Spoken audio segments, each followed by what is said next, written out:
अयोध्या में श्री राम की प्राण प्रतिष्ठा समारोह के अवसर पर बुल्ढाना जिले के शेगांव के श्री राम मंदिर में सप्ताह भर विभिन्न कार्यक्रमों का आयोजन किया गया है।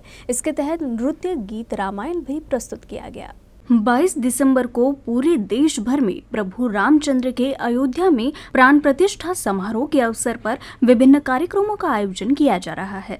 इसी के तहत बुल्ढाना जिले के संतनगरी शेगांव में नए श्री राम मंदिर में पूरे सप्ताह भर विभिन्न कार्यक्रमों का आयोजन किया गया है। इसी के तहत नृत्य, गीत, रामायण सादर किया गया, जिसमें पूरे शहर के राम भक्त बड़ी संख्या में उपस्थित थे।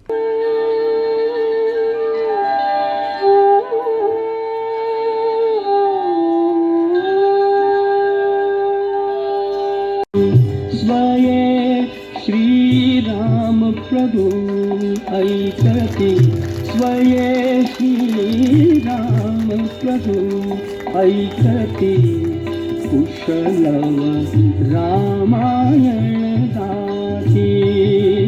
सध्या संपूर्ण भारतच काय पूर्ण विश्व राममय झालेलं आहे, अयोध्या झालेलं आहे। प्रत्येक गाव अयोध्या आणि प्रत्येक गावातील प्रत्येक नागरिक जणू काही राम पुन्हा वापस येणाऱ्या 14 वर्षाचा वनवास संपवून अशा आविर्भावात प्रत्येक क्षण इथे आनंदोत्सवात साजरा करतो आहे। आणि त्याचाच एक अंश म्हणून श्री प्रल्हाद राम मंदिर शेगाव इथे सुद्धा आम्ही आमच्या परीने आमच्या खारीचा वाटा या उत्साहात सादर करण्याचा प्रयत्न करतो आहे। संपूर्ण 3 दिवस आपण हा इथे सोहळा आयोजित करतो आहे, कारण 22 तारखेला सर्व ठिकाणीच तो सोहळा आयोजित करण्यात असल्यामुळे एक थोडंसं वॉर्मिंग अप व्हावं, सगळं रिचार्ज व्हावं वातावरण म्हणून आपण 20 तारखेपासून म्हणजे आजपासूनच या सोहळ्याला सुरुवात करतो आहे। और रामचंद्र की जय।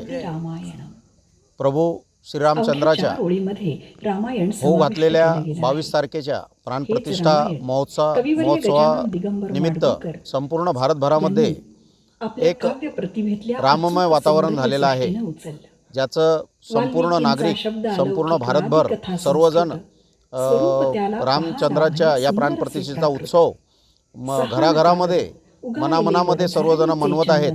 तरीही सर्व भारतीयांना, नागरिकांना या प्राणप्रतिष्ठा सोहळ्यानिमित्त मनपूर्वक हार्दिक शुभेच्छा।